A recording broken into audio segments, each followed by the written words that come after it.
Hi there everyone, I'm Richard, welcome to Burning Spears.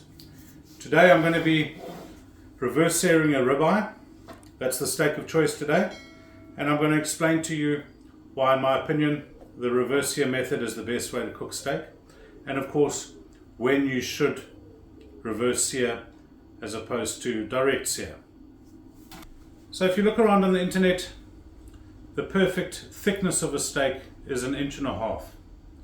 Why? Well, that's because you can cook 1.5 inches thick steak, develop a nice crust on it, caramelization, Maillard reaction, whilst having a rare internal temperature.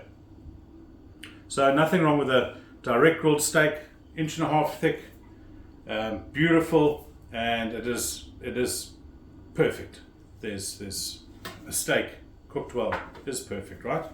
So why should one reverse sear? Well, reverse sear is typically meant for a thicker cut steak, 2 inches plus, like a nice 2.5 inch steak, big tomahawks, nice and thick, and there you can reverse sear it and get an amazing crust on the outside without burning it, and have a beautiful center to whatever temperature you prefer. So thicker steak, reverse sear. Now I'm using my Kamado Joe today, which is a master at the reverse sear. It's a master because of a few things. You can do the indirect part, which I'll explain in a bit, beautifully, and then you can ramp it up. Now a Kamado style grill achieves heats that other barbecue equipment can't reach.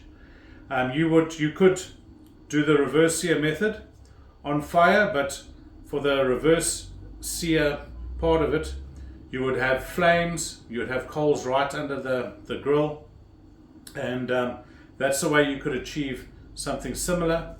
The Kamado Joe or Kamado style grills start really hitting their straps for reverse sear at 350 degrees upwards, which is about 650 degrees Fahrenheit. So they're an amazing piece of kit, and they ramp up very quickly. So just to further explain the term reverse sear. So reverse sear is reverse searing, i.e. you sear at the end, whereas a direct sear, like a forward sear for want of a better words, you tan your meat on hot coals, and then you can keep it off to the side to rest or to stay warm should you need to. But reverse sear, I'm going to cook it indirect, which is indirect heat. It's basically like an oven, and you can get a beautiful temperature on the inside, a consistent color through. Often a rare or a mid-rare reverse seared steak is pink all the way through. It doesn't have the beef rainbow of red, pink, brown and dark brown. So it should really have like a thin brown dark crust, and then it should be pretty much uniform all the way through. So because you're doing it indirect, the steak just rests. It sits there with its elbow resting on something while you take it gently up to your internal temperature. Normally I stick a meter probe in with something like this, but today, just to exercise more of a freehand style, I'll just use my instant read thermometer. So I'm going to want to get to 40 degrees internal, no more than 44. Now for me, I'm going to be aiming for a rare. The steak isn't cut equally, so I want the ball of the steak to be rare, and then for the people who will be tasting it that don't like such a red undone meat, there are thinner sections of the meat. So look at this fat. So you can please everyone in this case. Normally it wouldn't bother me too much, but c'est la vie. Now I found this particular piece of ribeye hanging up in my butcher shop this morning, my local butcher, and they'd saved this. It was a cut off, and they'd saved it for their dinner, but I managed to persuade them to release it. So great piece of ribeye, lovely yellow fat, which is not that common, grass fed, you know. Beautiful, just a beautiful piece of meat. So I'll get the low and slow section done. I've got 125 degrees Celsius. It's been sitting there for ages. Direct heat deflectors are in there, indirect, sorry, heat deflectors are in there. And I'll take it to an internal temperature, hopefully of 40 degrees in the thickest part. Then I'm going to take it out and rest it while I get the fire to the supreme heat. Now, that's a great secret as well, because you've cooked it indirect. A lot of those, the moisture and those juices are inside. They haven't been squeezed out by the meat contracting. So they're sitting inside there. Then you're going to rest it to allow those fluids to circulate throughout the meat again, as resting does. Then you're going to throw it into a real hot fire, and it doesn't have that time to really contract and dish out all of the moisture that you've struggled to keep in. So that is really the crux of the reverse here. It develops a supreme, beautiful brown Maillard reaction, which is where your flavor is, right? So today I'm going to be very simple. I'm just going to salt and pepper this. I'm not going to show you any of the sides and all of that I'm going to do. I'll eat those off camera. I just want to highlight this, make it a nice short video. So stick around and see how this comes out. So I haven't dry brined this or anything. It's just straight out the fridge, been outside the fridge just to come to room temperature.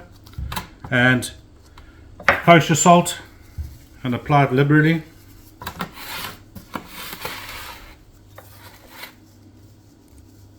Thick piece of meat, needs lots of salt.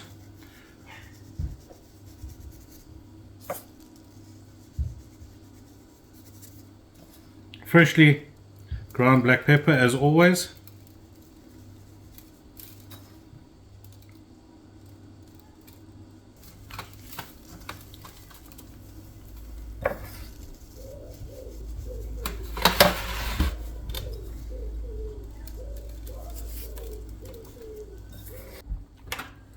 So 125 degrees internal temperature of the Kamado Joe. Perfect for the indirect cooking, heat deflectors in. I'm going to put that in, and should take around about 40 minutes. At about 20 minutes I'm going to turn it over just to equal the cooking, so that your finish and your color when you slice is even. It will naturally be slightly hotter on the deflector side.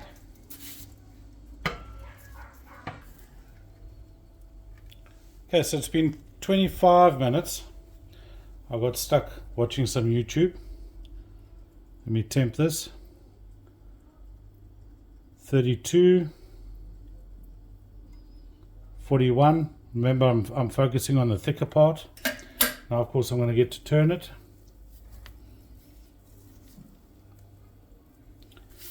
And because we're at 32, I know it's going to climb quickly.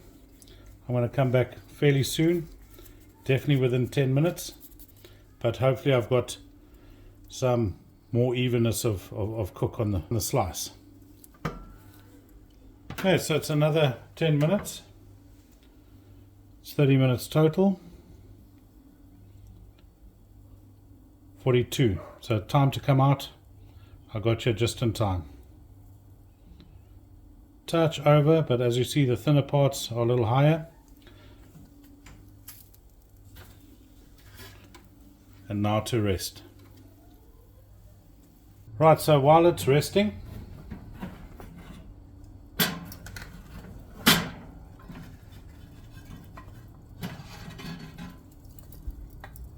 I'm going to ramp up the temperature by opening the top and bottom vents. And I've banked the coals up nicely on the edge. Drop one grid so that I can get closer to the fire and provide a more intense searing zone. And now we'll watch the temperature climb.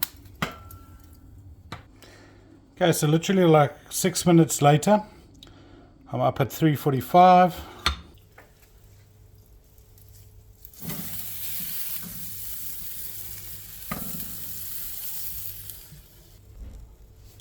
After 1 minute,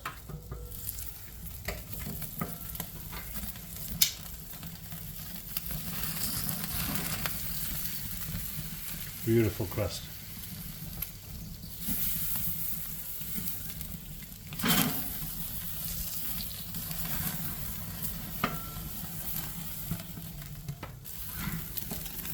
So that's another minute on that side. And we're at 48.8. It's going to climb a little bit.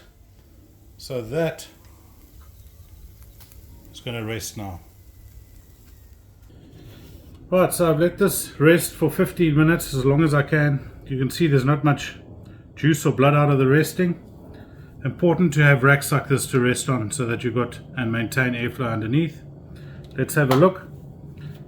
I've left the lights off because I'm tired of posting videos where the steaks cook perfectly and under lights it looks white.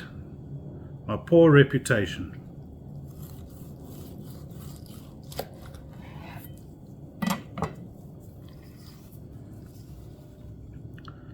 I think that is perfect for me.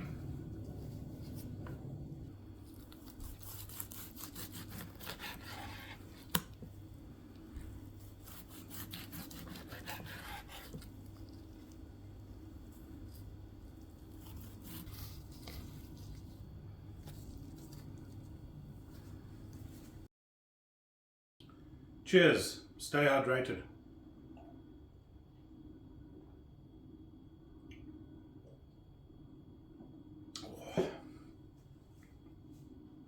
Right, so proof's in the pudding. This is how I like to eat it. I think I nailed the cook as far as my own taste is concerned. And one of the things I probably should mention, it's a common thing of people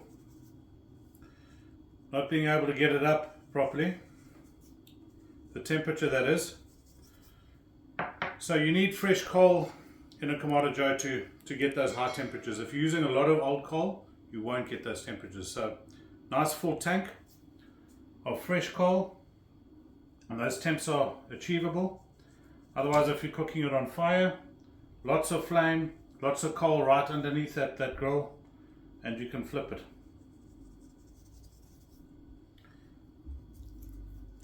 The centerpiece.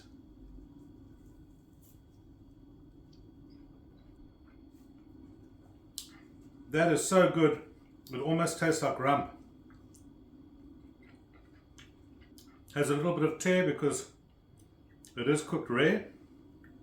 If you hit a mid-rare, you wouldn't have that, the fat. Bit of sinew in there, just so that you know I'm not lying. There's a bit of sinew in there, but the other pieces won't have that sinew. That's a damn good steak, and I hope you enjoyed this video, and I hope I explained myself properly on why reverse searing is right up there with the best ways to cook a steak, and when you should reverse sear. I mean, you can have a thicker steak. That's one of the biggest pluses of it all. Instead of settling for 1.5 inch steak, you can go nice and thick, man size, you know. So I hope you enjoyed this. Cheers. And I'm going to get stuck into this, and that's it.